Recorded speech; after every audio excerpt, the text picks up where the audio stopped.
Hello everyone, welcome back to this wonderful platform Biobuddy. तो जैसे कि कल हमने इंटरफेस के बारे में पढ़ा, कुछ बेसिक टर्म्स जानी जो कि इस चैप्टर में काफ़ी इंपॉर्टेंस रखती हैं, जैसे कि haploid cells, diploid sales, somatic cells क्या होती हैं, जर्म सेल्स क्या होती हैं। ये बेसिक टर्म्स थी जो चैप्टर को कंटिन्यू करने में काफ़ी हेल्प करेंगी। ठीक है, आज हम एक्चुअल सेल डिवीजन का जो फेज़ है ना, माइटोसिस, उसके बारे में डिटेल में बात करेंगे। किस तरीके से माइटोसिस होती है, क्रोमोसोम्स कैसे डिवाइड करते हैं दो सेल्स में, क्या क्या फेजेस होते हैं कैरियोकाइनेसिस के और साइटोकाइनेसिस। साइटोकाइनेसिस आज नहीं पढ़ने वाले, हम कैरियोकाइनेसिस के बारे में पढ़ने वाले हैं। जैसे कि हमें पता है कि इंटर फेज में क्रोमेटिन प्रेजेंट होता है और एम फेज में क्रोमोसोम्स प्रेजेंट होते हैं। वही हम बात करेंगे कि क्रोमोसोम्स बनते कैसे हैं एम फेज में। सबसे पहले क्या होगा क्रोमोसोम्स को बनवाने के लिए, कंडेंस करने के लिए क्या होगा, ठीक है। उसके बाद हम बात करेंगे किस तरीके से आगे फेजेस होंगे, क्रोमोसोम्स की मूवमेंट कैसे कंट्रोल होगी, क्योंकि उनको दो सेल्स में डिवाइड करना है। So let's get started with today's lecture. Lecture 2 mitosis पे है बेस्ड। ओके, सबसे पहले जैसे कि हम बात कर रहे थे कल अमाउंट ऑफ डीएनए और नंबर ऑफ डीएनए पे, आज उसको भी पहले डिटेलिंग में बात करेंगे दोबारा से और भी बात करते हैं। हाँ जी, सबसे पहले अगर मैं बात करूं मेरे एक हैप्लॉइड सेल की, हाँ जी, एक हैप्लॉइड सेल की बात कर रही हूँ मैं। हैप्लॉइड सेल में क्या होगा, ये क्रोमोसोम दिख रहा है इस तरीके का, इसको बोल दिया मैंने क्रोमोसोम। ये क्या है, क्रोमोसोम है और ये पेयर में प्रेजेंट नहीं है, इसका एक पेयर प्रेजेंट नहीं है साथ में, तो इसको हैप्लॉइड सेल बोला, क्योंकि इसमें क्या है n=3 है। n=3, सिर्फ ये क्या है, ये एक क्रोमोसोम, ये एक क्रोमोसोम, ये एक क्रोमोसोम। इस सेल में 3 क्रोमोसोम्स ऐसे प्रेजेंट हैं जो कि पेयर में नहीं है। एक शू है वही प्रेजेंट है, पेयर में प्रेजेंट नहीं है, तो हमने क्या बोला, हैप्लॉइड सेल है एक, ये n=3 वाला। फिर अगर मैं बात करूँ एक डिप्लॉइड सेल की, डिप्लॉइड सेल में तुम्हें साफ साफ दिख रहा है कि क्रोमोसोम्स जो है हमारे पेयर में प्रेजेंट है। दिख रहा है ये पेयर, हाँ जी, ये क्या है, पेयर में प्रेजेंट है। अब इन दोनों पेयर में प्रेजेंट वाले क्रोमोसोम्स को क्या बोला गया है, होमोलोगस क्रोमोसोम्स। होमोलोगस क्रोमोसोम्स क्या मतलब है इनका, देखो बेसिकली होमोलोगस क्रोमोसोम्स का मतलब है कि इनकी मॉर्फोलॉजी सेम है। मॉर्फोलॉजी के बारे में जानते हैं हम, जो बाहरी स्ट्रक्चर है वो अच्छे तरीके से सेम है, ठीक है, बट जेनेटिकली ये सेम नहीं है, इनकी मॉर्फोलॉजी सेम है, दोनों दिखने में एक जैसे लगते हैं। हाँ जी, दोनों दिखने में एक जैसे लगते हैं, तो इनको बोला गया है होमोलोगस क्रोमोसोम्स। ठीक है, morphology same, have genes for same character at parallel location. कैसे, उसके बारे में भी जानते हैं। ठीक है, इनके अब क्रोमोसोम्स है, ये क्या है, डीएनए का ही कंडेंस्ड फॉर्म है ना, क्रोमेटिन बना फिर क्रोमोसोम्स बना, तो इनके ऊपर जीन्स तो प्रेजेंट होंगी, बिकॉज सेगमेंट ऑफ डीएनए है जीन्स, तो जीन्स तो प्रेजेंट होंगी। किस तरीके से प्रेजेंट होंगी इनके ऊपर, उन पर भी बात करेंगे अगली स्लाइड में। ठीक है, तो अभी इनका क्या मतलब है, अगर ये दो तुम्हें ऐसे पेयर में दिख रहे हैं तो इनको बोला जाता है होमोलोगस क्रोमोसोम्स। होमोलोगस क्रोमोसोम्स का मतलब क्या है कि देखो इनकी मॉर्फोलॉजी सेम है, बाहर से दिखने में सेम लगेंगे ये होमोलोगस क्रोमोसोम्स, देखो सिम बिल्कुल ऐसे लग रहे हैं ना, बिल्कुल सेम से, बट ये जेनेटिकली डिफरेंट होते हैं। जेनेटिकली डिफरेंट क्या होते हैं उसके बारे में जानते हैं पहले। देखो ये है हमारे होमोलोगस क्रोमोसोम्स G2 फेज के। बेसिकली G2 फेज में क्या होता है फर्क और G1 फेज में क्या होता है, अगर मैं बात करूँ सबसे पहले G1 फेज के होमोलोगस क्रोमोसोम्स। G1 फेज के होमोलोगस क्रोमोसोम क्या, एक ये है और एक ये है, दोनों क्रोमोसोम्स ही तो हैं, दोनों क्रोमोसोम्स ही तो हैं, बट डिफरेंस क्या है, ये G1 फेज के क्रोमोसोम्स हैं। हमने बात की थी कि G1 फेज में ऐसा क्रोमोसोम दिखता है और G2 फेज में G2 फेज में ये ऐसा क्रोमोसोम दिखता है। डन, ये दोनों है तो सिस्टर क्रोमेटिड्स ही, दोनों सेम है, जेनेटिकली सेम है दोनों। ठीक है जी, दोनों है तो सिस्टर क्रोमेटिड्स ही। तो अगर इन होमोलोगस क्रोमोसोम्स की बात करूं तो इन दोनों पे ना जीन्स प्रेजेंट होंगे। किस तरीके के जीन्स प्रेजेंट होंगे, पैरेलल लोकेशन पे, आमने सामने वाली लोकेशन पे। मान लो ये वाला होमोलोगस क्रोमोसोम्स है, ये वाला होमोलोगस क्रोमोसोम है, यहाँ पर एक पॉइंट है, यहाँ पर एक पॉइंट है, यहाँ पर मान लो हाइट का जीन प्रेजेंट है, इसके पास प्रेजेंट है कि लंबा बनाने के लिए जीन, इसके पास है छोटा बनाने के लिए, दोनों के पास पैरेलल लोकेशन पे कैरेक्टर सेम है बट डिफरेंट फॉर्म्स हो सकती हैं। देखो इनका कैरेक्टर क्या है, हाइट है, बट इसके पास क्या है, कि मेरे पास जीन है, मैं लंबा बना सकता हूँ, मतलब मैं लंबा कर सकता हूँ इंसान को, ठीक है।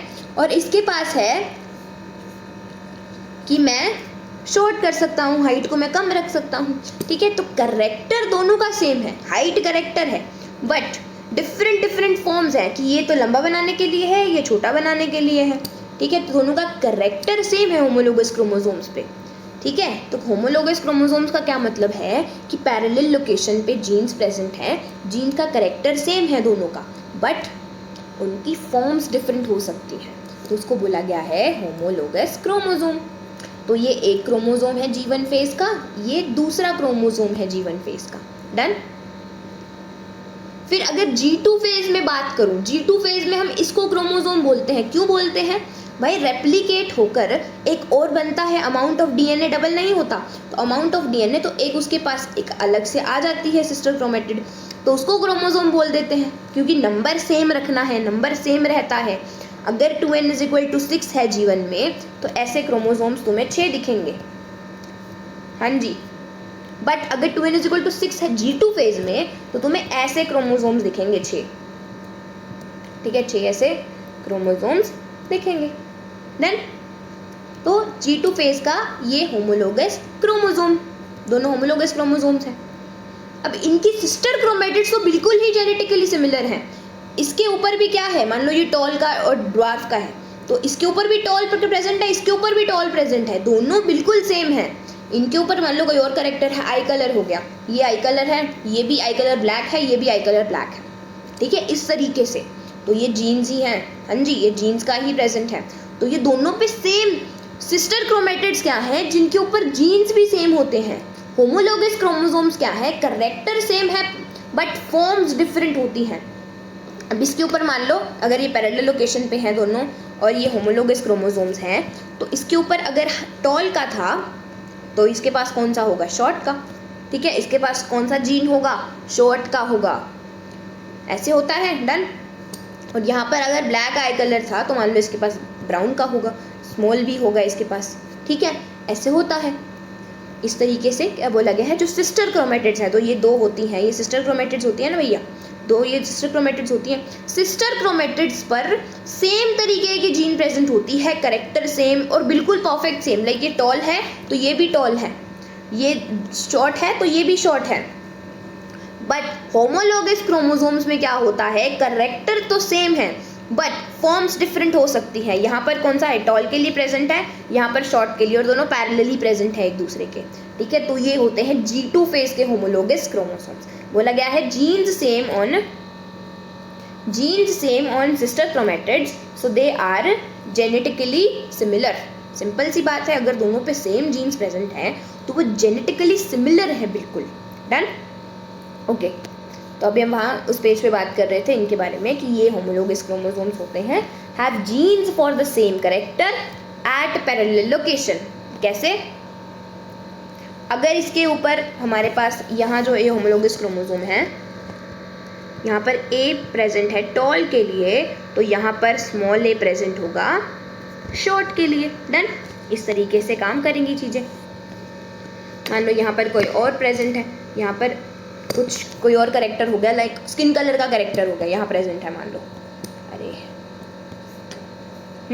स्किन कलर का करेक्टर है, तो ये है डार्क कलर के लिए ब्लैक कलर, और ये है लाइट कलर के लिए वाइट, ठीक है, ये स्मॉल के लिए, ऐसे प्रेजेंट होंगे। बट यहाँ दोनों पर क्या प्रेजेंट होगा, यहाँ पर बड़ा सी, यहाँ पर भी बड़ा सी, यहाँ पर क्या होगा, स्मॉल सी, यहाँ पर भी स्मॉल सी, ठीक है, इस तरीके से प्रेजेंट होगा। तो होमोलोगस क्रोमोसोम्स पर प्रेजेंट होंगे क्या, same character but different forms. But sister chromatids, ये दोनों क्या है, सिस्टर क्रोमेटिड्स हैं, इनके ऊपर सेम ही करेक्टर प्रेजेंट होगा, ए स्मॉल ए, डन, इस तरीके से, ठीक है जी। तो ये होते हैं होमोलोगस क्रोमोसोम्स। होमोलोगस क्रोमोसोम्स क्या है, pair of chromosomes with similar type of genes on it, ठीक है, pair of chromosomes with similar type of genes on it, मतलब करेक्टर सेम है बट फॉर्म्स डिफरेंट हो सकती है, तो सिमिलर टाइप ऑफ जीन्स हो गए, डन, ओके।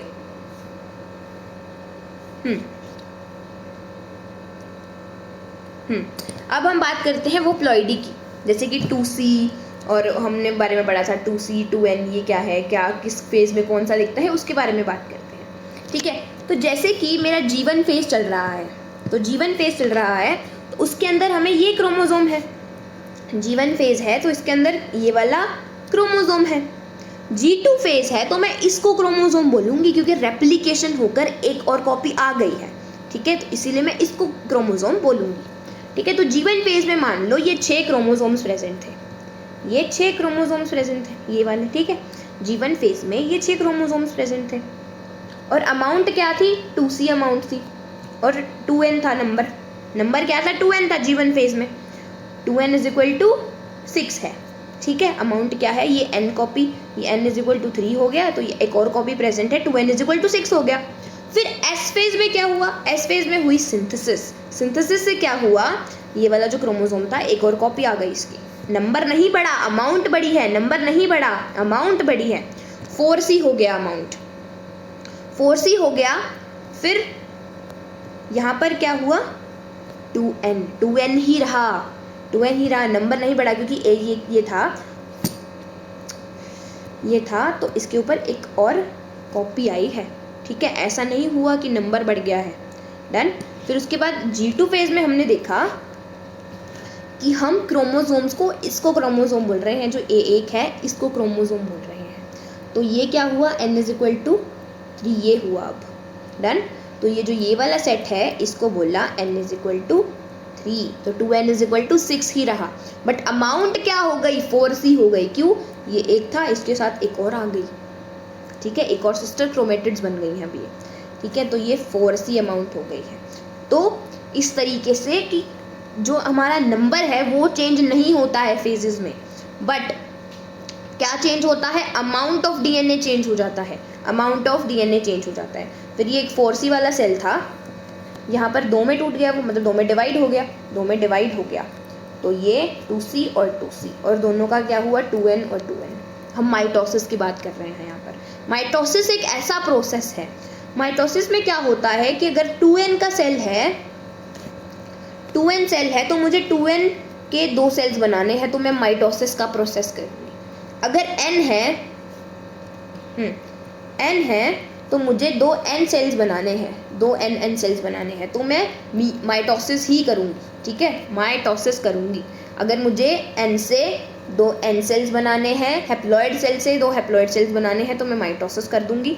अगर ये डिप्लॉइड है तो दूसरे 2 डिप्लॉइड सेल्स ही बनाने हैं, सबकी दोनों की प्लॉइडी सेम रखनी है।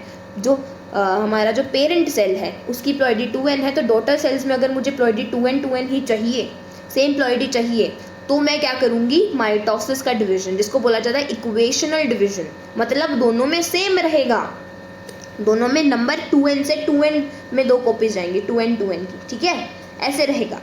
रिडक्शनल डिवीजन क्या हुआ, कम होना, आधा हो जाना। जैसे कि 2N था, ये क्या हो गया इसको, ये रिडक्शनल डिवीजन क्या हुआ, आधा हो जाना। मतलब 2N से अगर मुझे सेल्स बनाने हैं N वाले, तो मैं बोलूँगी रिडक्शनल डिवीजन। रिडक्शन मतलब कम होकर आधा हो गया, इक्वेशनल मतलब 2N से 2N ही जाना। ठीक है, तो आज हम माइटोसिस के बारे में पढ़ेंगे, कैरियोकाइनेसिस के बारे में पढ़ेंगे। डन। तो ये था नंबर और अमाउंट का काम। ठीक है जी, तो ये G1 फेज के क्रोमोसोम्स हैं, ये G2 फेज के होमोलॉगस क्रोमोसोम्स हैं। Done. So genes same on sister chromatid, so they are genetically similar. ठीक है, अब हम बात करते हैं माइटोसिस किस तरीके से होगी। माइटोसिस किस तरीके से होगी, जैसे कि ये G1 फेज है, ये G1 फेज के क्रोमोसोम से कितनी बार बात कर चुके हैं हम, ये G1 फेज का क्रोमोसोम है, ये G1 फेज का क्रोमोसोम है। ठीक है, तो G1 में अभी हमें दिख रहा है कि N = 3 है। मान लो मुझे N सेल से N सेल ही जाना है। ठीक है, तो N = G1 में क्या दिख रहा है, 3। सबको दिख रहा है कि भाई एक सेट प्रेजेंट है, N = 3 का 3 क्रोमोसोम्स प्रेजेंट है इसमें। ठीक है, और अब G2 में क्या होगा, क्या नंबर बढ़ जाएगा, नहीं, अमाउंट बढ़ सकती है, नंबर नहीं बढ़ेगा। यहाँ भी क्या रहा, N = 3 रहा। कैसे, अब मैं इसको क्रोमोसोम बोल रही हूँ, उसको नहीं, इसको क्रोमोसोम बोल रही हूँ। ठीक है। तो G2 n is equal to 3 ही रहेगा। अब जो ये G2 वाला है, अब ये फुली प्रिपेयर्ड है कि मुझे डिवाइड करना है 2 सेल्स में, ठीक है। तो 2 सेल्स में हम डिवाइड कर देंगे। कैसे डिवाइड करेंगे? ये जो एक कॉपी है, मान लो ये एक कॉपी लगी हुई है, एक मैं यहाँ पे पहुँचा दी, यहाँ से एक यहाँ पहुँचा दी, एक यहाँ से यहाँ पहुँचा दी, ठीक है। एक सेल में पहुँचा दी, फिर जो एक बची उसको, ये जो एक बची इसको दूसरे सेल में पहुँचा दिया। डन। इस तरीके से हमारी कॉपीज़ का डिवीज़न हो गया है और नंबर वही रहा, ठीक है। अब ऐसी डिवीज़न जिसमें n से n ही रहा नंबर, 2n से 2n ही रहा, ठीक है, उसको बोलते हैं माइटोसिस। क्या बोलते हैं? माइटोसिस। ऐसी डिवीज़न जिसमें रिडक्शन हो जाता है, नंबर हाफ हो जाता है, उसको बोला जाता है मियोसिस, ठीक है जी। माइटोसिस हम क्यों करते हैं? माइटोसिस का मेन मुद्दा है ग्रोथ के लिए और सेक्सुअल रिप्रोडक्शन करवाना है, ठीक है। सेक्सुअल रिप्रोडक्शन क्या होता है? फ्यूजन ऑफ गैमीट से होता है। n+n मिलेंगे तो 2n बनाएंगे, दैट मीन्स सेक्सुअल रिप्रोडक्शन, ठीक है। अभी के लिए इतना सेक्सुअल रिप्रोडक्शन है, इतना मतलब 2 पेरेंट्स इंक्लूड हैं, मेल एंड फीमेल दोनों अलग अलग हैं। n+n मिलेगा, गैमीट्स मिलेंगे, स्पर्म प्लस ओवम मिलेगा, जाइगोट बनेगा, उसको बोलते हैं सेक्सुअल रिप्रोडक्शन। बट अगर मुझे असेक्सुअल रिप्रोडक्शन क्या है, जहाँ पर गैमीट्स का कोई फ्यूजन नहीं हो रहा है, नॉर्मल हमारा एक क्या है, जैसे कि ऐसे एक यूनिसेलुलर ऑर्गेनिज्म है, उसके अंदर क्या हुआ, ये सेल है, ये 2 अपनी कॉपीज़ बना ली, इसने 2 अपनी डॉटर सेल्स बना ली, उसको ही बोला जाता है हमारा नॉर्मल माइटोसिस या असेक्सुअल रिप्रोडक्शन हो गया यहाँ पर। बट सेक्सुअल रिप्रोडक्शन में फ्यूजन होता है, ये स्पर्म आया, ये ओवम है, प्लस जाइगोट बना। अब जाइगोट में माइटोसिस होगी, क्यों होगी भाई? पूरा ऑर्गेनिज्म नहीं बनाना है, जाइगोट एक सेल थोड़ी रखेंगे कि जाइगोट चलो भाई खत्म। अब पूरा ऑर्गेनिज्म बनाने के लिए जाइगोट में भी माइटोसिस होगी। डन। फिर उसे ग्रोथ हो सकती है, मान लो कोई सेल मर गया है, रिप्लेस करना है उसको, रीजनरेट करवाने पड़ेंगे सेल्स, तो प्री एग्जिस्टिंग सेल को बोलो कि भाई हमारी बॉडी की नॉर्मली सेल्स क्या है, 2n है, तो अगर 2n से 2n वाले और बनवा देंगे फिर हम, ठीक है। जो दूसरे सेल्स हैं उनको कहेंगे कि तुम डिवाइड करो, मर गया एक सेल, ठीक है, ओके। इस तरीके से होगी माइटोसिस। तो अब पढ़ते हैं कैरियोकाइनेसिस के बारे में। जैसे कि हमने पढ़ा था कि एम फेज होता है, उसके 2 फेजेस होते हैं, कैरियोकाइनेसिस एंड एक्साइटोकाइनेसिस। कैरियोकाइनेसिस क्या है? न्यूक्लियस का डिवीजन होना, मतलब क्रोमोसोम्स का डिवीजन होना। सबसे पहले हम क्रोमोसोम्स को डिवाइड करेंगे ना, उसके बाद साइटोप्लाज्म को डिवाइड कर देंगे। सबसे पहले 2 सेल्स हैं, क्रोमोसोम्स है ना ये, तो फिर साइटोप्लाज्म डिवाइड होगा। हाँ जी।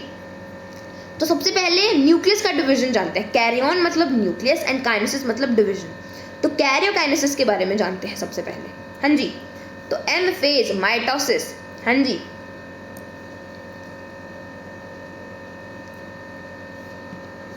ओके। तो एम फेज मतलब माइटोसिस बोला गया है यहाँ पर। तो सबसे पहले होगा कैरियोकाइनेसिस। कैरियोकाइनेसिस में भी 4 अलग फेज हैं, prophase, metaphase, anaphase, telophase. Prophase, metaphase, anaphase, telophase. कोई ट्रिक नहीं है, कुछ नहीं है, हम सिर्फ नॉर्मल याद करेंगे, जैसे जैसे फेज पढ़ेंगे ना आगे जाके आराम से याद हो जाएगा, ठीक है। Prophase, metaphase, anaphase, telophase. अभी बोल लो 5 बार, prophase, metaphase, anaphase, telophase. Prophase, metaphase, anaphase, telophase, ठीक है। ये कैरियोकाइनेसिस के फेजेस हैं, ठीक है। पहले फेज में क्या होगा कि हम क्रोमोसोम्स को बनवाएंगे, मतलब क्रोमेटिन को कंडेंस करके क्रोमोसोम्स बनवा रहे होंगे। फिर मेटाफेज में हम एक मेटाफेजिक प्लेट बनाएंगे जिसमें हम क्रोमोसोम्स को सेंटर में ले आएंगे, इस तरीके से लटा देंगे क्रोमोसोम्स को, ठीक है। एनाफेज में हम जो स्पिंडल फाइबर्स हम पहले ही बनवा लेंगे, ठीक है, अभी हम जानेंगे डिटेल में। स्पिंडल फाइबर से दोनों क्रोमोसोम्स को खिंचवा देंगे कि एक इधर आ जाओ, एक इधर आ जाओ पोल पे। टीलोफेज में फिर हम जो क्रोमोसोम्स हमने बनाए थे उसको दोबारा से क्रोमेटिन में कंडेंस करवाएंगे, ठीक है। तो ये होगा इन 4 फेजेस में, ठीक है। सबसे पहले देखो, यहाँ देखो, ये क्या था? जीवन का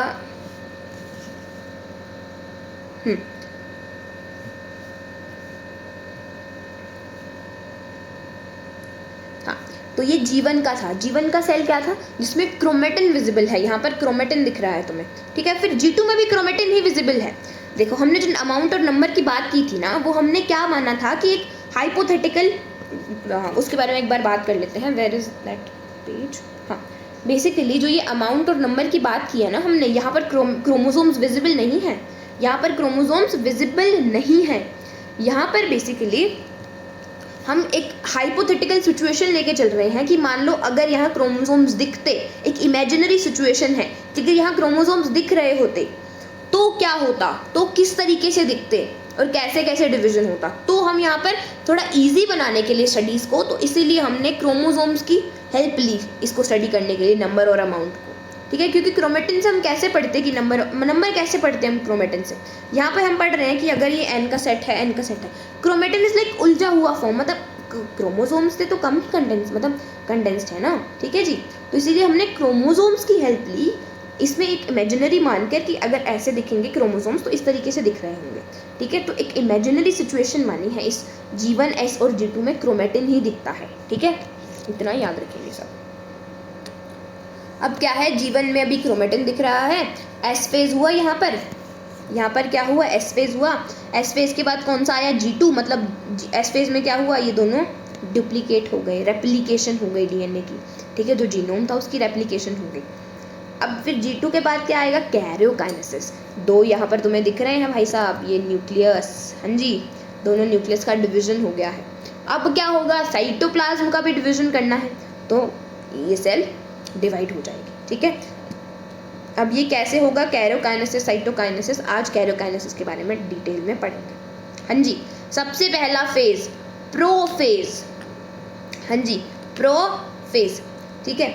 तो बोला गया है initiation of condensation of chromatin material, मतलब क्या है इसका, शुरुआत हो जाती है क्रोमोसोम्स को बनने की, शुरुआत हो जाती है क्रोमेटिन को कंडेंस करने की। क्यों करवाना है क्रोमेटिन को कंडेंस, बिकॉज हमें क्या, देखो यार सिंपल सी बात है, अगर बहुत ज़्यादा एक कंडेंस्ड फॉर्म है क्रोमेटिन, तो मैं चाहूँगी मैं बहुत ज़्यादा उलझ के और ऐसे एक डिफ़िकल्ट वे में सेल्स को डिवाइड करवाऊँ, नहीं ना।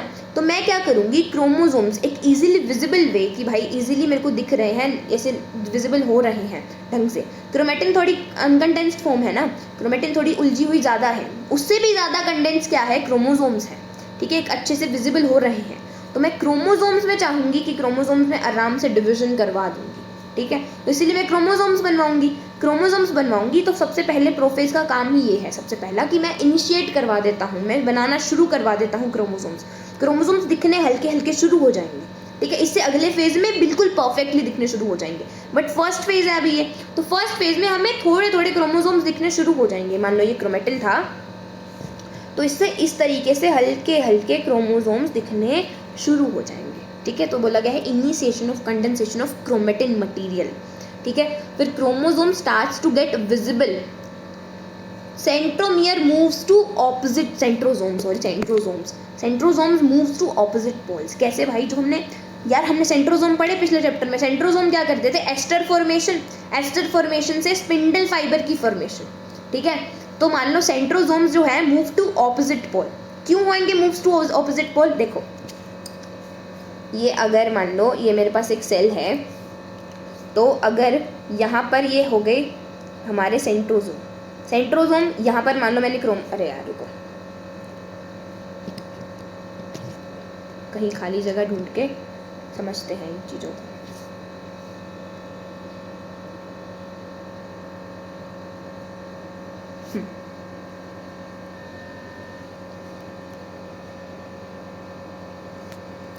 ये एक सेल है, ठीक है। अब इसके ये सेंट्रोसोम है, अब मैं ऐसे नॉर्मल बना रही हूँ, ये सेंट्रोसोम है, मान लो ये सेंट्रोसोम है, ठीक है। अब सेंट्रोसोम क्या करेंगे, वेट,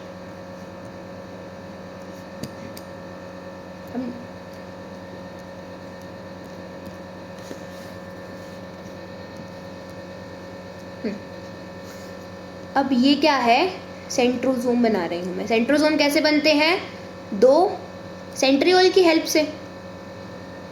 सेंट्रोसोम किस तरीके से बनेंगे, दो सेंट्रियोल की हेल्प से, दो सेंट्रियोल और ये पेरीसेंट्रियोलर मैट्रिक्स, ठीक है। यहाँ पर भी क्या होगा, ये सेंट्रोसोम बने हुए हैं पहले से ही बेसिकली, बट हमें मूव करवाने हैं इसको ऑपोजिट पोल्स पे, तो मैंने सेल्स में मूव करवा दी ऑपोजिट पोल पे सेंट्रोसोम, ठीक है। तो ये सेंट्रोसोम थे।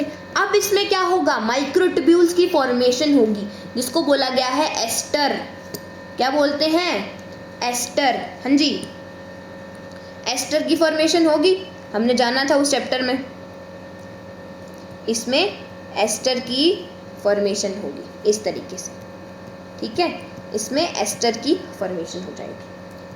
तो ये कौन से फेज में हो गई है, प्रोफेज में हो रही है। सबसे पहले हम प्रोफेज में क्यों करवा रहे हैं, क्योंकि आगे जाके ना मुझे स्पिंडल फाइबर्स बनवाने हैं। स्पिंडल फाइबर्स क्या करेंगे, क्रोमोसोम्स की मूवमेंट को कंट्रोल करेंगे। समझते हैं कैसे करेंगे, अभी और पॉइंट्स के ऊपर आते हैं, ठीक है। तो ये एस्टर फॉर्मेशन हो गई, इसको क्या बोला गया है, सेंट्रोजोम, जो कि डबल हुए थे एस फेज में। सेंट्रोजोम डबल किस में हुए थे, एस फेज में। हमने किए थे ना, याद है ना सबको, सेंट्रोजोम डबल हो रहे थे एस फेज में, कल का रिवाइज करके आए होंगे। तो डबल हुए थे एस फेज में, move to opposite poles of cell, poles पे चले जाएंगे, ठीक है। फिर फ्रॉम एस्टर, एस्टर बनाएंगे और उससे स्पिंडल फाइबर निकलेंगे, स्पिंडल फाइबर अराइज होने शुरू हो जाएंगे। चलो स्पिंडल फाइबर बना देते हैं। हाँ जी, यहाँ से मैंने निकाल दिए स्पिंडल फाइबर्स, देखो, चलो ये स्पिंडल फाइबर निकाल दो, ऐसे बना दो, ठीक है। ये स्पिंडल फाइबर निकल गए, ठीक है। तो ये एस्टर से स्पिंडल फाइबर निकल गए। अब स्पिंडल फाइबर क्यों बनाने हैं, क्रोमोसोम्स की मूवमेंट को कौन कंट्रोल करवाएगा, अगला फेज आएगा ना, आराम से समझ आएगा क्यों बनवाए हैं स्पिंडल फाइबर्स, ठीक है। स्पिंडल फाइबर क्या करेंगे, क्रोमोसोम से अटैच्ड होंगे। क्रोमोसोम से कहाँ से अटैच्ड होंगे, सेंट्रोमियर से अटैच्ड होंगे। सेंट्रोमियर से क्यों अटैच्ड होंगे, मान लो एक ये स्पिंडल फाइबर है, ये स्पिंडल फाइबर है, यहाँ क्रोमोसोम था, ये सेंट्रोमियर से एक यहाँ से एक यहाँ से अटैच्ड है। एक तो क्रोमेटिड्स है ना, क्रोमेटिड्स, उसको ऐसे खींचेगा, उसको ऐसे खींचेगा स्पिंडल फाइबर्स। समझ, अगले फेजेस में आराम से समझ आएगा, अभी ऐसे जानते हैं, ठीक है। स्पिंडल फाइबर की फॉर्मेशन हो गई है अभी, ठीक है। फिर देखते हैं, अरे nucleolus, endoplasmic reticulum, Golgi body दिख ही नहीं रही है सेल में, डिसअपीयर्ड, ठीक है। इस फेज में देखा कि न्यूक्लियोलस नहीं दिख रहा है, एंडोप्लाज्मिक रेटिकुलम नहीं दिख रहा है, गोल्जी बॉडी डिसअपीयर, ये क्या भाई साहब, ठीक है। तो ये सब डिसअपीयर्ड, ठीक है जी। न्यूक्लियर मेम्ब्रेन टूटनी शुरू हो गई, न्यूक्लियर मेम्ब्रेन टूटनी शुरू हो गई। देखा कि इस फेज में लास्ट चीज जो हुई है ना, लास्ट चीज वो हुआ है न्यूक्लियर मेम्ब्रेन का टूटना। न्यूक्लियर मेम्ब्रेन टूटनी शुरू हो गई, ठीक है। बोला गया है क्रोमेटिन, जो कि एक इंटरवाइंड मतलब अनकंडेंस्ड फॉर्म थी, उससे हमने एक इजीली, जो हम आराम से दोनों सेल्स में डिवाइड कर सके, वैसी फॉर्म बना ली, क्रोमोसोम्स, ठीक है। सबसे पहले क्या हुआ, क्रोमेटिन मटेरियल था, उसको कंडेंस करके हमने बनाए क्रोमोसोम्स। फिर क्रोमोसोम्स दिखने शुरू हो गए, starts to get visible. Centrosome moves to opposite pole, जिन्होंने एस्टर बनाया, एस्टर से क्या बनते हैं, स्पिंडल फाइबर्स बनते हैं।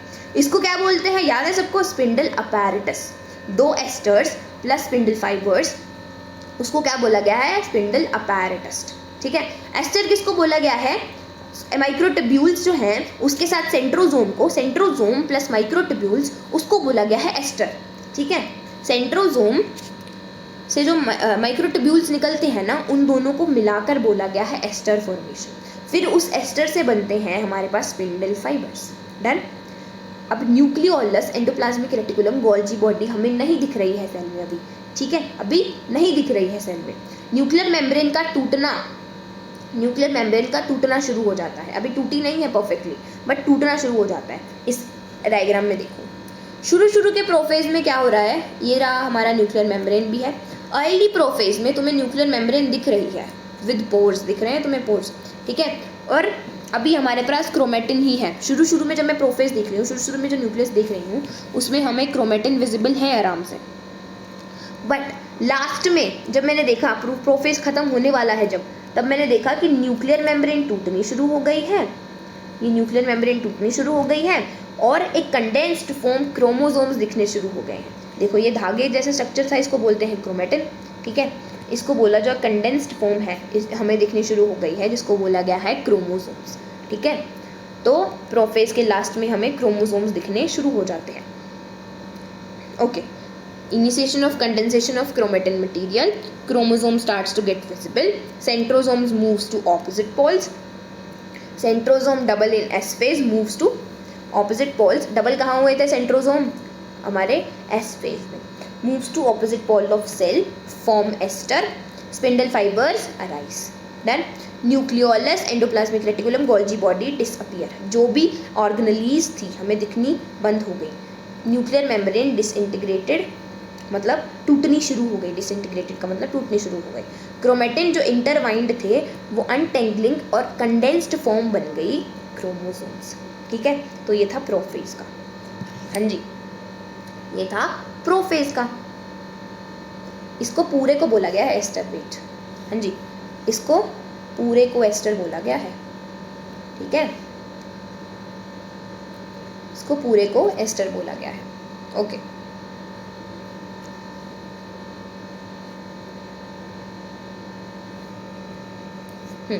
इसको पूरे को एस्टर बोला गया। डन। स्पिंडल फाइबर का फॉर्मेशन क्यों किया है, अब अगले फेज में जाएंगे ना, आराम से समझ आएगा स्पिंडल फाइबर क्यों फॉर्मेशन किया है। Complete disintegration of nuclear membrane marks the start. Metaphase का स्टार्टिंग कौन मार्क कर रहा है? मेटाफेज की स्टार्टिंग कहाँ से हो रही है? जब पूरी की पूरी न्यूक्लियर मेम्ब्रेन टूट चुकी है तब हमें पता लग गया है कि मेटाफेज शुरू हो गया है। मार्क्स द स्टार्ट का मतलब ये है कि अब न्यूक्लियर मेम्ब्रेन टूट गई है, अब जाएगा मेटाफेज में सेल। मेटाफेज में क्रोमोसोम्स आर फुल्ली कंडेंस्ड। देखो अभी इनिशिएशन कहाँ हुई थी? प्रोफेज में हुई थी। अब फुली कंडेंस्ड कहाँ हो गए हैं? फुली कंडेंस्ड बोले तो बिल्कुल परफेक्टली क्रोमोसोम्स बन चुके हैं। ठीक है, उसको बोला गया है मेटाफेज। कौन से फेज में बन गए हैं? मेटाफेज। और बोलते हैं अगर हमें क्रोमोसोम्स की मॉर्फोलॉजी पढ़नी हो तो ये फेज सबसे बेस्ट है, क्योंकि इस फेज में क्रोमोसोम्स अच्छे से कंडेंस हो चुके हैं। Done. Appear thick and short easily visible under a microscope. अगर मुझे माइक्रोस्कोप के अंदर मॉर्फोलॉजी पढ़नी है अच्छे से तो मैं किस फेज में पढ़ना चाहूँगी? किस फेज में होंगे क्रोमोसोम्स? मेटाफेज में होंगे, तो मैं अच्छे से पढ़ना चाहूँगी मॉर्फोलॉजी। ठीक है जी। Each chromosome has 2 sister chromatids joined at centromere. ठीक है, अब एक क्रोमोसोम है, 2 सिस्टर क्रोमेटिड्स हैं जॉइंड एट सेंट्रोमियर। मेटाफेज में ये होगा, नॉर्मल सी बात है। Chromosomes aligned at equator. Equator क्या है? जैसे कि ये देखो, ये है, ये बोला गया है, इस जगह को बोला गया है सेंटर की इक्वेटर, इसको बोला जाता है इक्वेटर। बोलते हैं कि क्रोमोसोम्स ना इस तरीके से, देखो ऐसे, हाँ जी, इस तरीके से अलाइन हो जाते हैं इक्वेटर पर, इस तरीके से अलाइन हो जाते हैं इक्वेटर पर, जिसको बोलते हैं मेटाफेजिक प्लेट। कहते हैं कि ऐसे लग रहा है कि एक प्लेट बनी हुई है, उसके ऊपर क्रोमोसोम्स इस तरीके से, ऐसे कोई विजिबल नहीं है, इमेजिनरी लाइन है, एक मेटाफेजिक प्लेट है। ठीक है जी, तो ये इस तरीके से मेटाफेजिक प्लेट बोला गया है इसको। ये जो स्ट्रक्चर दिख रहा है इसको बोला गया है मेटाफेजिक प्लेट। ठीक है, तो chromosomes aligned at the equator call the metaphasic plate, imaginary line at the centre of the cell. ठीक है, फिर बोलते हैं कि जो स्पिंडल फाइबर्स हमने बनाए थे, क्यों बनाए हैं भाई? अटैचमेंट करवाने के लिए। स्पिंडल फाइबर अटैच हो जाते हैं सेंट्रोमियर से। सेंट्रोमियर में भी कहाँ होते हैं? काइनेटोकोर से। काइनेटोकोर पढ़ा था ना हमने। ये क्रोमोसोम है तो ये इसका सेंट्रोमियर है, तो काइनेटोकोर ये वाला है। एक सेकेंड, ये क्रोमोसोम है, ये इसका सेंट्रोमियर, बोले तो प्राइमरी कंस्ट्रक्शन। यहाँ पर डिस्क लाइक स्ट्रक्चर प्रेजेंट होते हैं, इसको बोला जाता है काइनेटोकोर। काइनेटोकोर से जो स्पिंडल फाइबर्स है वो अटैच हो जाएंगे। अब हमने पोल्स पर क्यों भेजा भाई उन दोनों को इस तरीके से? क्योंकि देखो यहाँ पर देखो, यहाँ पर अगर मैंने स्पिंडल फाइबर्स ऐसे अटैच करवाए हैं तो यहाँ पर काइनेटोकोर बनाकर ऐसे यहाँ पर मैं अटैच करवा दूंगी। हाँ जी, ठीक है, इस तरीके से ऐसे, समझ गए सब कुछ? इसीलिए हमने स्पिंडल फाइबर्स को इस तरीके से बनवाया और हमने पोल्स पर इसीलिए भेजा था। ठीक है, इसीलिए भेजा था पोल्स पर। देखो ऐसे, ये रहा सेंट्रोमियर, ये काइनेटोकोर हो गया, ये अटैच्ड होंगे स्पिंडल फाइबर यहाँ से, ये काइनेटोकोर से अटैच्ड होंगे स्पिंडल फाइबर। डन। इस तरीके से अटैच्ड होंगी। ये वाला क्रोमोसोम देखो, ये देखो, ये काइनेटोकोर है, ठीक है, उससे स्पिंडल फाइबर्स अटैच है दोनों जगह से। ठीक है, अगले फेज में क्या होगा? ये जो हमने बनवाया है ना, ये ऐसे, ये वाली सिस्टर क्रोमेटिड है, दोनों सिस्टर क्रोमेटिड्स को अलग कर देगा। ये इसको ये ले जाएगा और इस वाली को ये ले जाएगा। ठीक है, ऐसे ले जाएगा, मतलब ये वाली जो है इसको ये ले जाएगा और इसको ये ले जाएगा। एक जो सिस्टर क्रोमेटिड है उसको ऊपर वाला ले जाएगा, एक को नीचे वाला ले जाएगा। दोनों में प्रॉपर डिवीजन हो जाएगी, दोनों में इक्वेशनल डिवीजन हो जाएगी। चलो दोबारा चलते हैं। पढ़ते हैं, ठीक है। हम कहाँ थे, kinetochore attach to spindle fibres, each chromatids get spindle fibres from opposite पोल।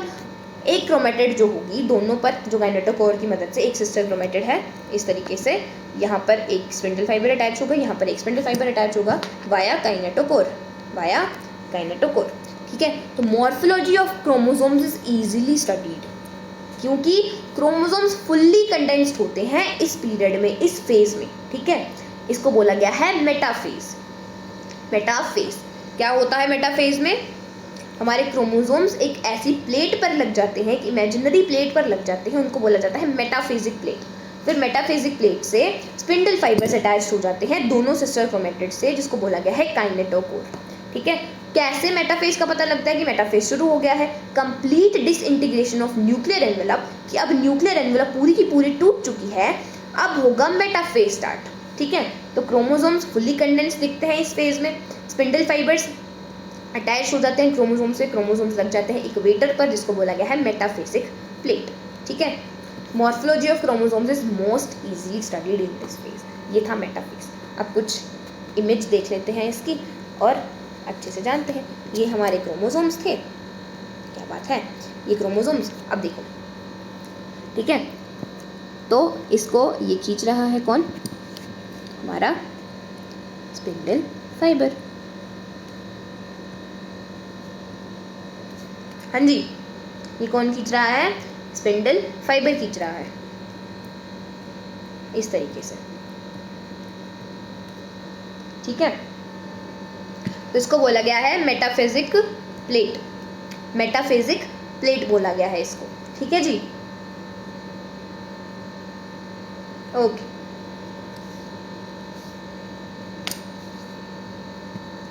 अब अगले फेज में क्या होगा, अभी थोड़ा सा देख लेते हैं। जो ये सिस्टर क्रोमेटिड्स दिख रही है ना, ये जो सिस्टर क्रोमेटिड्स दिख रही हैं, ये अलग हो गई, दोनों टूट के अलग हो गई हैं, जैसे कि ऐसे थी इस तरीके से, तो ये वाली ऊपर चली गई, ये वाली नीचे चली गई, इस तरीके से दोनों अलग हो रही हैं, ठीक है, दोनों अलग हो रही हैं इस तरीके से, डन। तो एनाफेज में ये होगा, कैसे होगा उसके बारे में जानते हैं। एनाफेज में क्या होगा, सेंट्रोमियर स्प्लिट कर जाएंगे। सेंट्रोमियर स्प्लिट करने का क्या मतलब है, दोनों सिस्टर क्रोमेटिड्स, सिस्टर क्रोमेटिड क्या होती है, ये एक, ये एक, ये दोनों क्या है, सिस्टर क्रोमेटिड्स, दोनों अलग अलग हो जाएंगी, ठीक है, दोनों अलग अलग हो जाएंगी। तो सेंट्रोमियर जो कि होल्ड करके रख रहा था सिस्टर क्रोमेटिड्स को, अब दोनों को अलग अलग कर देगा, इसको बोला गया है anaphase. Movement towards poles, simple सी बात है, यहाँ देखो यार कहाँ हो रही है, टुवर्ड्स पोल्स ही तो खींच के जा रहा है उसको, क्यों भाई, पोल्स की तरफ क्यों खींचेगा, क्यों भाई, दोनों में डिवाइड नहीं करना इसको, दो सेल्स में डिवाइड नहीं करना, इक्वल डिवीजन नहीं करनी है, तो पोल्स की तरफ ही खींचेगा। Each chromatid now becomes an independent chromosome. अब जो वो एक क्रोमेटिड है ना, हमने जीवन फेज की बात करी थी, तो उसमें ऐसा दिख रहा था, हाँ जी, तो ये एक क्रोमोसोम है, ये एक क्रोमोसोम है, अब ये क्रोमेटिड्स नहीं रही हैं, ठीक है, ये भी क्रोमेटिड्स नहीं रही हैं, ये अलग अलग क्रोमोसोम्स बन गई हैं, ठीक है। तो ईच क्रोमेटिड अब एक इंडिविजुअल क्रोमोसोम की तरह काम करेगी, डन। मूवमेंट टुवर्ड्स पोल, क्रोमेटिड्स नाउ डॉटर क्रोमोसोम्स बोल दिया है इसको, डिवीजन हो गई है तो भाई daughter chromosomes moves to opposite poles of the cell. This movement is pulled by spindle fibres attach to kinetochores. कैसे हुआ, स्पिंडल फाइबर्स थे वो अटैच थे काइनेटोकोर से, इस तरीके से काइनेटोकोर से अटैच थे यहाँ से, तो एक सिस्टर क्रोमेटिड को ये ले गया, एक सिस्टर क्रोमेटिड को ये ले गया, कैसे, अब ये एक इसके पास है, एक इसके पास है। अब सिंपल सी बात है, इसको छोटा नहीं होना पड़ेगा, स्पिंडल फाइबर का एक्शन क्या है, छोटा नहीं होना पड़ेगा इसको। मान लो मैंने एक पत्थर बांध रखा है, तो मैं एक रस्सी से, तो मैं ऐसे इसको छोटा करूँगी तो ही तो खींच पाऊँगी। अगर मेरे को चीज़ खींचनी है कोई, तो ऑब्वियसली स्पिंडल फाइबर भी छोटे होंगे, मतलब लेंथ में ऐसे छोटा होगा, फिर ठीक है, पुल करेंगे क्रोमोसोम्स को तब, ठीक है। तो kinetochore microtubules shorten to pull chromosomes, done. Kinetochore microtubules shorten to pull chromosome. Okay.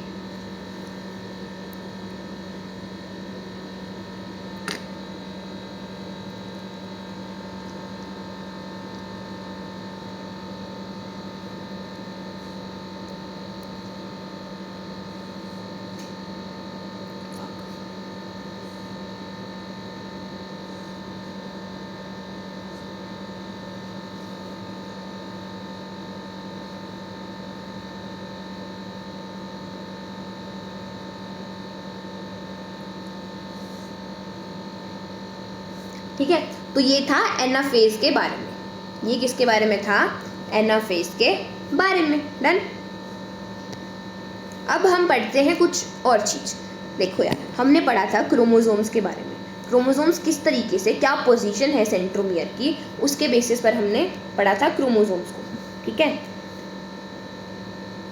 हाँ जी, हमने उसके बेसिस पर क्रोमोसोम्स को पढ़ा था। अब उसी के बेसिस पर अब क्रोमोसोम्स का वो होगा, अगर खींचेंगे तो क्रोमोसोम्स कैसे बन जाएंगे उसके बारे में जानते हैं। जैसे कि अगर एक मेटासेंट्रिक क्रोमोसोम है, मेटासेंट्रिक क्रोमोसोम है, तो मेटासेंट्रिक क्रोमोसोम ऐसा होगा, सेंटर पे लगा होगा, सेंटर पर लगा होगा हमारा सेंट्रोमियर। ठीक है, अब मैं अगर उसको पुल करूँगी, जो हमारी सिस्टर क्रोमेटिड है एक, ये जो एक सिस्टर क्रोमेटिड है वो कैसी दिखेगी? इस तरीके की दिखेगी। ठीक है, इस तरीके की दिख रही होगी। अगर वो मेटासेंट्रिक क्रोमोसोम है तो, मेटासेंट्रिक क्रोमोसोम है तो वो इस तरीके की दिख रही होगी। हाँ जी, क्यों भाई? अगर ये जो एक है, सेंट्रोमियर अटैच्ड है इस पे, अगर ये एक है तो उसको धागा खींच रहा है इस तरीके से। हाँ जी, धागा खींच रहा है इस तरीके से, तो खींच रहा है तो पुल करने की वजह से वो दोनों ऐसे एक ऐसे टूट जाएगी, वी शेप्ड में। टूटेगी नहीं, मतलब नॉर्मल इस तरीके से शो होगी हमें, डन, वी शेप्ड में। अगर वही एल शेप्ड हुई, एल शेप्ड कब होगी? जब हमारा सब मेटासेंट्रिक होगा। सब मेटासेंट्रिक क्या कि एक शॉर्ट आर्म बन रही है, सब away from the centre, slightly away from the centre, थोड़ा सा ऊपर होगा सेंटर से, तो एक शॉर्ट आर्म बन जाएगी और एक लंबी आर्म बन जाएगी। तो एक शॉर्ट आर्म और एक लंबी आर्म, मान लो ये था, ये क्रोमोसोम था, यहाँ पर लगा सेंट्रोमियर, यहाँ ये क्रोमोसोम था, तो अब ये छोटी आर्म होगी, ये लंबी आर्म होगी, इतनी ही है ये। ठीक है, तो ये छोटी आर्म है, ये लंबी आर्म है। ठीक है, तो एल शेप्ड बन जाएगा। उसमें क्या हो गया, दोनों बराबर थी तो वी बन गया। ठीक है, एक्रोसेंट्रिक, एक्रोसेंट्रिक में एक बिल्कुल ही छोटी आर्म, मतलब close to the end, sorry, close to the end. ठीक है, तो क्लोज टू द एंड में फिर इतनी छोटी सी आर्म दिख रही है मुझे यहाँ पर, और एक सेंट्रोमियर और एक लंबी आर्म। ठीक है, मतलब इतना सा एक आर्म का गया है और बाकी ऐसे। ठीक है, तो ये कौन सी शेप हुई? जे शेप हुई। अब बिल्कुल ही एंड पर, तो बिल्कुल ही एंड पर, तो अगर ये वाला जो सिस्टर क्रोमेटिड है ये क्या दिखेगी? सिर्फ ऐसे ही तो दिखेगी। हाँ जी, ऐसे दिखेगी, कोई कर्व नहीं आ रहा है इसके अंदर। इसको बोला गया है एल शेप्ड, एल शेप्ड। ठीक है, तो इस तरीके की शेप बन सकती है। अगर यहाँ पर देखो, इधर डायग्राम में देखो, ये देखो, पहले ऐसा था, मान लो ये एक सिस्टर क्रोमेटिड है, ये एक सिस्टर क्रोमेटिड है, थोड़ा डायग्राम गलत आ गया है, दो दो दिख रही है इस पर, बट हाँ ठीक है, ये एक सिस्टर क्रोमेटिड है, ये एक सिस्टर क्रोमेटिड है। ठीक है, अब एक यहाँ गई, हाँ, तो ये तुम्हें कौन सी दिख रही है? ये देखो, ये थोड़ी सी क्या है, सब मेटासेंट्रिक है। सब मेटासेंट्रिक क्यों है भाई? Away, little away from the centre, little away, तो ये वाली छोटी बन रही है, देखो, हाँ जी, ये छोटी बन रही है और ये थोड़ी लंबी बन रही है। ये बिल्कुल मेटासेंट्रिक है। मेटासेंट्रिक क्यों है? सेंटर पे दोनों आर्म्स सेम बन रही हैं। ठीक है, यहाँ पर भी देखो, ये भी सब मेटासेंट्रिक है, एक छोटी बन रही है और एक लंबी बन रही है। डन। अब ये दोनों सेम है तो इसको बोला गया है मेटासेंट्रिक। ठीक है, इस तरीके से डिवाइड होती हैं। ओके, तो ये था anaphase. So this movement is pulled by spindle fibers attached to the kinetochores. This movement is pulled by the spindle fibers attached to the kinetochores. ठीक है, और इस तरीके से हमें दिख सकता है। ये देखो, ये V हो गई, ये L हो गई, ये J हो गई, ये, ठीक है, ये आई शेप्ड है, सॉरी आई शेप्ड है, नॉट L, आई शेप्ड है, ये L आई शेप्ड है, सॉरी आई शेप्ड। हाँ जी, अब बोला गया इक्वल सेट ऑफ क्रोमोसोम्स जाएं, इसीलिए हम एनाफेज में डिवाइड कर रहे हैं इसको, कि दोनों सेल्स को एक, वरना माइटोसिस का काम ही क्या है? माइटोसिस में क्या होना है? दोनों में अलग, दोनों में इक्वल सेट जाए, तो इक्वल सेट ऑफ क्रोमोसोम्स जाने चाहिए। तो each pole receives an identical set of chromosomes ensuring genetic stability. Simple सी बात है यार, हमें स्टेबिलिटी चाहिए, 2n से 2n ही बनाना है, फालतू का कुछ नहीं है कि इधर चली जाए, इधर ज़्यादा, इधर कम चले जाएँ, तो अलग अलग बन जाएंगी डॉटर सेल्स और काम अलग हो, फिर थोड़ा सा दिक्कत भी आएगी, स्टेबिलिटी नहीं रहेगी। ठीक है, तो ऐसे डिजीज़ भी होती हैं। अगर मैं बात करूँ, डिसऑर्डर्स भी होते हैं ऐसे, जो क्लास 12th में पढ़ेंगे। डाउन सिंड्रोम होता है, क्लाइनफेल्टर, टर्नर सिंड्रोम होता है। उसमें क्या होता है, क्रोमोसोम्स अलग अलग, मतलब सेट चला जाता है।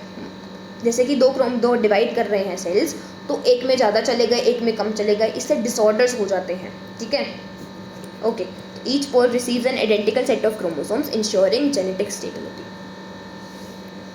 Next last phase telophase. Telophase में क्या होगा कि क्रोमोसोम्स भाई साहब पहुंच चुकी हैं पोल्स पर। अब मैं क्या करूं, दोनों को अलग अलग रखूं और दोबारा से वही कंडीशन बना दूं। क्यों, अब मुझे डिवाइड करना है इसके बाद सेल, इसके बाद साइटोकाइनेसिस हो रही है, टीलोफेज के बाद साइटोकाइनेसिस होगी, तो मैं सेल की कंडीशंस वैसी ही बना दूं जैसे इंटरफेज में होंगी, क्योंकि नॉर्मली तो सेल को इंटरफेज में रहना है ना, ये तो सिर्फ सेल डिवीजन के टाइम पर था। तो टीलोफेज पे हम कंडीशंस बिल्कुल सेम लाएंगे जैसे कि इंटरफेज में होती है। तो क्रोमोसोम्स पोल्स पर पहुंच चुके हैं, क्योंकि अब पोल्स पर पहुंचेंगे तो अभी तो हम डिवाइड कर पाएंगे, सेंटर पर रहेंगे तो कैसे डिवाइड करेंगे, ठीक है, तो दोनों को ऐसे डिवाइड कर देंगे। Daughter chromosomes pulled during anaphase now reach opposite poles of the cell, दोनों सेल्स के पोल्स पर पहुंच चुकी है। Nuclear envelope reappears, nuclear envelope दोबारा आने लग गया है। हाँ जी, न्यूक्लियर एनवेलप दोबारा आने लग गया है, क्योंकि हमें वही कंडीशंस बनानी है दोबारा। तो न्यूक्लियर एनवेलप दोबारा आने लग गया। Around each set of chromosomes a new nuclear envelope forms, this mark reformation of nuclei at each pole. दोबारा से वही हमारा क्या होने लग गए हैं, chromosomes uncoil and decondense into chromatin. जब हमने देखा कि जो हमारे क्रोमोसोम्स हैं वो दोबारा से क्रोमेटिन में जाने लग गए हैं। क्रोमेटिन में क्यों जाने लग गए हैं, क्योंकि अब सेल डिवीजन का कैरियोकाइनेसिस वाला फेज खत्म होने वाला है, कैरियोकाइनेसिस का लास्ट फेज है, तो हमें एक इंटरफेज वाला, एक साइटोकाइनेसिस, क्योंकि नॉर्मल सेल में क्रोमेटिन मिल रहा है, तो मुझे दोबारा से क्रोमोसोम सिर्फ क्या था कि मैं इजीली डिवाइड कर सकूँ, इसीलिए क्रोमोसोम्स बनाए थे। बट अब मेरे को क्या करना है, दोबारा नॉर्मल रखना है सेल में, तो नॉर्मल रखना है सेल में, तो अब मैं क्रोमोसोम्स बनाऊंगी, सॉरी क्रोमेटिन बनाऊंगी, क्रोमोसोम्स को क्रोमेटिन में कर दूंगी दोबारा से, क्योंकि अब तो नॉर्मल रखना है सेल को, अब कोई डिवीजन थोड़ी करनी है। तो नॉर्मली अगर सेल देखें तो क्रोमेटिन मिलता है, तो बोला कि तुमने क्रोमोसोम्स बना तो लिए डिवीजन वाले फेज में, बट मुझे नॉर्मली क्रोमेटिन चाहिए, तो दोबारा से करके दो, ठीक है। तो टीलोफेज में हम क्या करेंगे, chromosomes uncoil and decondense into chromatin, invisible under microscope, इतना दिखता नहीं है माइक्रोस्कोप में। This restores a typical interphase nuclear structure. बोलते हैं कि यहाँ पर फिर से इंटरफेज वाला न्यूक्लियस का स्ट्रक्चर रिस्टोर हो गया है, न्यूक्लियोलस दिखने लग गया है दोबारा से। जो भी ऑर्गेनेलीज डिसअपियर हो गई थी दोबारा से दिखने लग गई है, गोल्जी बॉडी, ईआर, जो भी ऑर्गेनेलीज थी वो डिसअपियर हो गई थी, ठीक है, प्रोफेज में, अब वो दोबारा से दिखने लग गई हैं, ठीक है जी।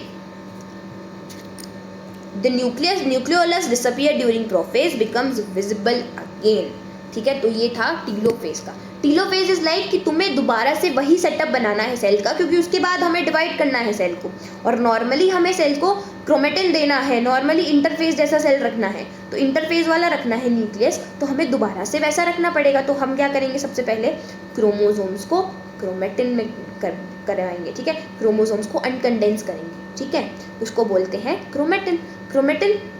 ठीक है, न्यूक्लियर एनवेलप बन जाएगी, न्यूक्लियर एनवेलप दोबारा बन जाएगी, क्योंकि अभी हमें डिवीजन करनी थी, तो मैं न्यूक्लियर एनवेलप बना के कैसे डिवीजन करवा लूँगी, ठीक है।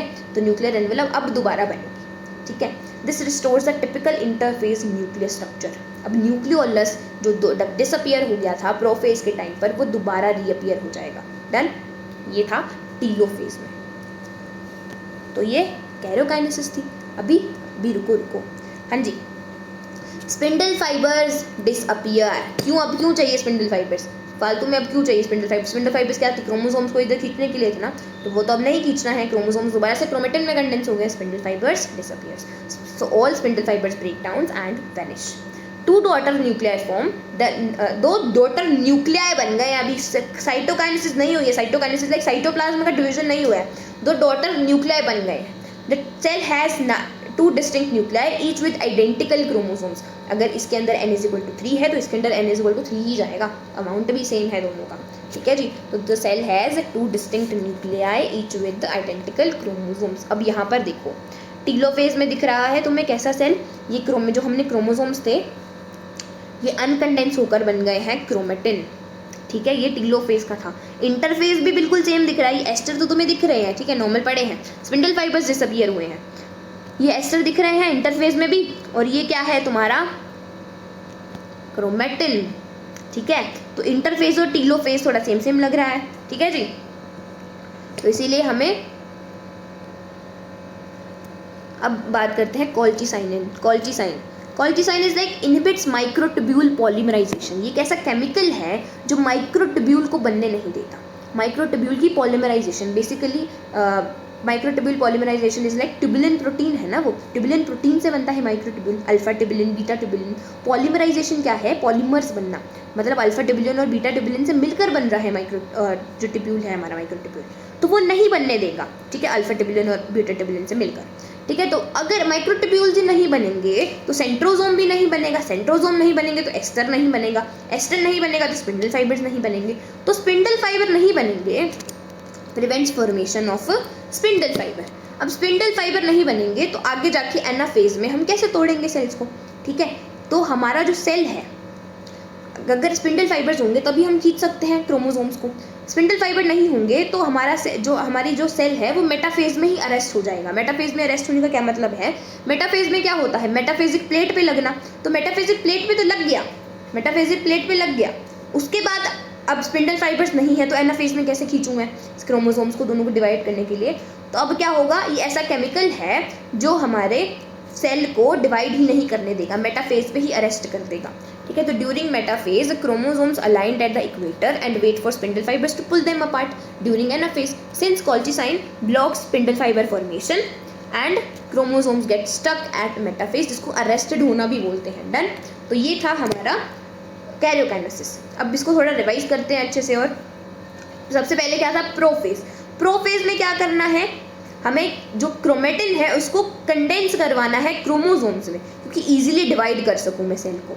न्यूक्लियर मेम्ब्रेन का टूटना, सबसे लास्ट वाला याद रखना, सबसे लास्ट में न्यूक्लियर मेम्ब्रेन टूटेगी, ठीक है, सबसे लास्ट में न्यूक्लियर मेम्ब्रेन टूटेगी। गोल्जी बॉडी, न्यूक्लियोलस, ये डिसअपियर हो जाएंगे। डन। ये था प्रोफेज में। फिर आता है मेटाफेज में। क्रोमोसोम्स जो होंगे इजीली विजिबल होंगे, मॉर्फोलॉजी पढ़नी है मुझे क्रोमोसोम्स में, तो बेस्ट फेज है मेटाफेज।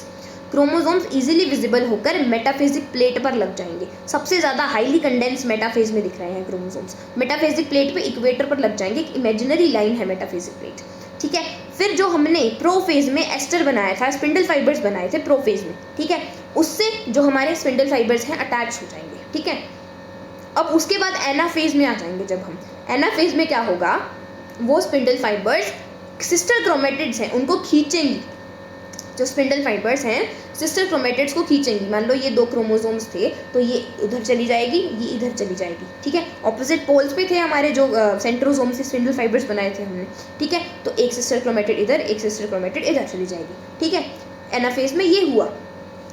फिर टीलोफेज में अगर मैं बात करूं, टीलोफेज में क्या है, मुझे दोबारा से इंटरफेज वाली कंडीशंस बनानी है, क्योंकि उसके बाद मैं साइटोकाइनेसिस करने वाली हूँ। साइटोकाइनेसिस करने वाली हूँ तो मुझे नॉर्मल बनानी पड़ेगी कंडीशंस। तो अब टीलोफेज में क्या हुआ, जो क्रोमोसोम्स थे वो अनकंडेंस्ड होंगे और क्रोमेटिन बनाएंगे, ठीक है। न्यूक्लियर एनवेलप दोबारा आने लग जाएगी सेल्स पर, सॉरी हमारे क्रोमोसोम जो क्रोमेटिन था उसके ऊपर, ठीक है। जो भी ऑर्गेनेलीज डिसअपियर हुई थी प्रोफेज के दौरान, वो दोबारा से रीअपियर होने लग जाएंगी। डिसअपियर हुई थी, ठीक है, जो रीअपियर होने लग जाएंगी दोबारा से, ठीक है। तो इंटरफेज जैसी कंडीशन बनने लग जाएगी हमारे टीलोफेज में। डन। अब एनसीईआरटी पढ़ते हैं। क्वेश्चंस लगा दिए, ओ sorry,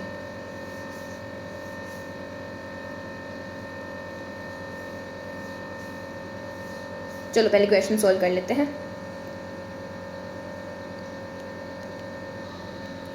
which of the following doesn't occur during mitosis? Mitosis के दौरान क्या नहीं होता है? माइटोसिस के दौरान क्या नहीं होता है? तो coiling and condensation of chromatids, movement of centrioles towards opposite poles, spindle fibers attached to kinetochores, pairing of homologous chromosomes। pairing of homologous chromosome हुई मियोसिस के दौरान होती है, ये जो हम पढ़ने वाले हैं। बट अगर हम अपनी इतनी नॉलेज से जाने कि अगर तीन चीज़ें हो रही हैं तो एक नहीं होगी, ठीक है। Which of the following doesn't occur during mitosis? Coiling और कंडेंसेशन ऑफ क्रोमेटिड्स प्रोफेज में नहीं हो रही है, ठीक है। Movement of centriole towards opposite pole prophase में हो रहा है। Spindle fibres attach to kinetochore. Done, ठीक है। तो ये एनाफेज में हमारे जो मेटाफेज में मेटाफेजिक प्लेट बनती है, स्पिंडल फाइबर अटैच हो जाते हैं, फिर एनाफेज में उसको खींच के लगते हैं। In which phase of mitosis do chromosomes align at the equator? कहाँ बन रही है मेटाफेजिक प्लेट? मेटाफेज में। Done, okay. ये नी 2014 का क्वेश्चन था। Okay, next question. Colchicine prevents mitosis at which stage, किस स्टेज पे रोक देती है माइटोसिस को? Metaphase. Done. Spindle fibres attach to chromosomes at, spindle fibres attach to chromosomes at, कहाँ पे अटैच होते हैं? काइनेटोकोर, काइनेटोकोर से अटैच होते हैं, सेंट्रोमियर से जो डिस्क शेप स्ट्रक्चर होते हैं। At which stage of mitosis would you see chromosomes lined up in the centre, कौन से फेज पे? यार मेटाफेज पे कितने क्वेश्चंस आए हुए हैं, ठीक है। 6. विच statement is incorrect about mitosis, ये 2021 का क्वेश्चन है कि कौन सी स्टेज करेक्ट है। Which statement is incorrect about mitosis? Chromosomes condense during prophase, excuse me, chromosomes condense during prophase पहली ही गलत लग रही है। Centrosome splits during anaphase, perfect, split होते हैं ना दोनों। Spindle fibres attach to centromere, होते हैं। क्रोमोसोम्स डीकंडेंस ड्यूरिंग टेलोफेज, बिल्कुल perfect, first statement is incorrect. Chromosomes condense नहीं होते हैं, क्रोमेटिन कंडेंस होता है प्रोफेज में। माइटोसिस हेल्प इन, माइटोसिस किससे हेल्प कर, किस में हेल्प करता है? फॉर्मेशन ऑफ गैमीट्स, ना भाई, माइमियोसिस होता है 2n से n बनाने का। रिडक्शन ऑफ क्रोमोसोम नंबर, नहीं, अभी तो पढ़ा, इक्वेशनल डिवीजन होता है, equational division. Done. During mitosis the disappearance of nucleolus and nuclear membrane occur in, कहाँ होता है डिसअपियर? फर्स्ट फेज में। फर्स्ट फेज कौन सा है? प्रोफेज है, ठीक है। तो कल हम एनसीईआरटी पढ़ लेंगे इसकी, आज इतना ही, खुद एनसीईआरटी पढ़ना, कल हम और अच्छे से पढ़ लेंगे और कुछ क्वेश्चंस और करेंगे इनके ऊपर, लाइक नंबर के ऊपर, क्रोमोसोम के कंटेंट के ऊपर और क्वेश्चंस करेंगे, ठीक है। सो आई होप अच्छा लगा होगा लेक्चर, डीपी भी मिल जाएगी। Thanks for watching and subscribe करना बायोबडी के चैनल।